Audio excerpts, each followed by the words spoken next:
Sure. I'm joined now by the Parliamentary Secretary for Labor, Evette. She's in our Brisbane studio, and in a moment we'll be speaking to Alan Tudge, the Liberal MP, who'll be in our Melbourne studio. But first to you, Evette, what is, well, your reaction to the Coalition's plan? And particularly, I suppose I wanted to ask you about the argument that we heard Anthony Albanese making then, that we need the NBN for things like health and education, in the frame that, well, most households aren't dealing with health and education. Well, the fact is, David, that I hardly call the Coalition's plan a plan for the future. I mean, what we heard today from Tony Abbott and Malcolm Turnbull is a vote for the Coalition is going to be a vote to deny many Australians across this country access to fast broadband. When we say, you know, education's not important to households, I disagree. I've got 2 young children. There are families all over this country who know that many of our children are accessing their homework through the internet now. We need access to fast broadband in our homes, but it's not just about education, it's about health as well. I mean, Malcolm Turnbull and Tony Abbott need to say to someone who lives in the region, who's in a rural community, who currently would have to travel into the city to meet with a specialist simply to talk to them about their results, who would be able to, under fast broadband, sit at home and talk through Skype with their specialists to get that feedback and to know what sort of health support they need, why that person shouldn't be able to get that. And they will not be able to get that. Under the Coalition's plan, you would be able to get that. And in fact, often there are cases now without even fibre to the node, just the copper cable, that you can talk over Skype to your doctor, for example. And in the case, you know, of education, I suppose my question was, why would you need speeds of up to 1 gigabyte per second, which, you know, is really an astronomical speed? Well, David, once the fibre's laid down the streets and connected to the premises, it's up to the individual what sort of plan they decide to take with their provider. They may not necessarily want those speeds, but we need to make sure those speeds are accessible. I mean, the fact is that I disagree with your premise that in fact, the majority of people, or a lot of people, already have this. So many households and businesses in my local area cannot Skype. They can't even download emails. Businesses who operate solely online are struggling to keep their doors open because they can't even open large documents on the email. I mean, my question to the opposition is, when are we going to treat fast broadband like every other essential service in this country? We need to start treating it just like road and rail and ports, just like water and electricity. For our country to be productive, for us to build our economy, we need to be able to compete. And the only way you can compete is actually having fast broadband. So the Coalition's policy is basically, let's spend $20 billion of taxpayers' dollars, build a 6-lane highway, and for the last kilometre put in 1 lane. Because that's what they're saying. You know, let's put all this fibre in, but only connect it to the node, and then have copper. OK, well, Alan Tudge joins us. A lot to respond to there, Alan Tudge. Firstly, I wanted to ask you about Mark Gregory's complaint, saying that really the Coalition's plan is going to cost $30 billion and in reality only increase the speeds for internet users very marginally. Well, I disagree with Dr Gregory's comments. Our policy will guarantee 25 megabits per second by 2016 and at least 50 megabits per second by 2019 to every single premises in the country. And we'll be prioritising those 2 million households and businesses that currently have completely inadequate broadband, as Evette was just talking about. And what's more, our plan will deliver these at a cheaper price to end users and a far, far cheaper cost to taxpayers, potentially a $60 billion savings to taxpayers compared with the government's NBN plan. And what about Anthony Albanese's criticism in regards to regional Australia? He talked about, and these are concerns that have been raised by Tony Windsor as well, that it's going to open up the regional divide and have people in cities or centres receiving good internet and those in regional areas not at all. In fact, to the contrary, David, because our plan will actually prioritise those areas which have completely unsatisfactory broadband at the moment. And there's about 2 million houses who are in that situation, many of whom are in regional areas. They will be our priority. And we guarantee that by the end of 2016, which is the end of our first term, should we be elected, every household will have fast broadband of at least 25 megabits per second.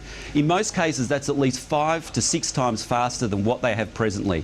In many cases, it will be about 20 times faster than what they have presently. So that's our promise. Now, if you go to the government's NBN policy, I mean, they are 98% behind in their schedule. They only have 10,400 residences connected today when they promised 500,000 by now. And so when those regional areas get their broadband will be, who knows, under the government's NBN plan. It could be 10 years away, it could be 20 years away. OK, well, we have to take a quick break. We'll be back with more right after this.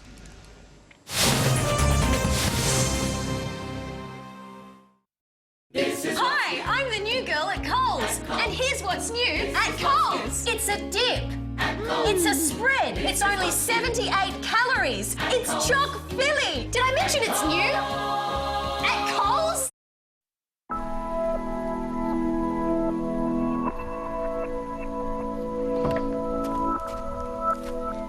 Everybody knows we've got another federal election looming.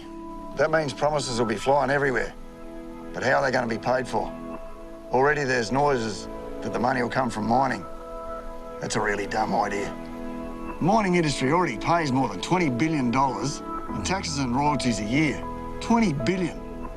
Canberra should be out there trying to help grow mining, not mucking around with it. Tax mining too heavily, and projects go to other mining countries where taxes are lower. When projects go, jobs go. When Canberra gets greedy, Australians everywhere, now and in the future, are the losers. It's never been more important. Keep mining strong. Authorised by M. Hook, Minerals Council of Australia, Canberra. We're not giving Mum a present this Mother's Day, are we, guys? Instead of just giving Mum a present, please make a donation to breast cancer research and we'll send you a beautiful card for Mum, because a world without breast cancer would be the best Mother's Day gift of all. Say no to hair loss with Men's Regain Foam. In a clinical trial, 9 out of 10 men kept or regrew their hair. So don't be held back. Stop losing, start gaining. Teaching people to do something I love. I like that idea. It became my flight school. I wouldn't be flying if it wasn't for my granddad. He flew Kitty Hawks in the Pacific. He had some stories. I got to take him up once. I expected him to be nervous. He looked around and said, "I like your office." Small business. We see you. NAB. We see Australian business. So they gave me Band Power Cleaner with bleach. I was really surprised about how I could use it in lots of different places. I showed it on my stovetop. Even got rid of those tough coffee stains off my kitchen bench top. What I really noticed was the shine. Discover the power of Band Power Cleaner with bleach. What is luxury? Is it what they tell you? Or do you get to decide? Is luxury what you see everywhere? Or something different? Infinity is the new choice in performance luxury from Japan. Already in 48 countries, Infinity is now in Australia, offering a range of vehicles that challenge what performance luxury can be. Dare to be different. Visit infinitycars.com.au.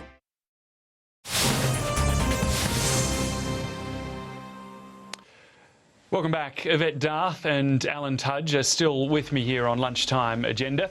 We're just going to take a look at the manufacturing sector of Australia. Yesterday, Holden announced 500 jobs would be going.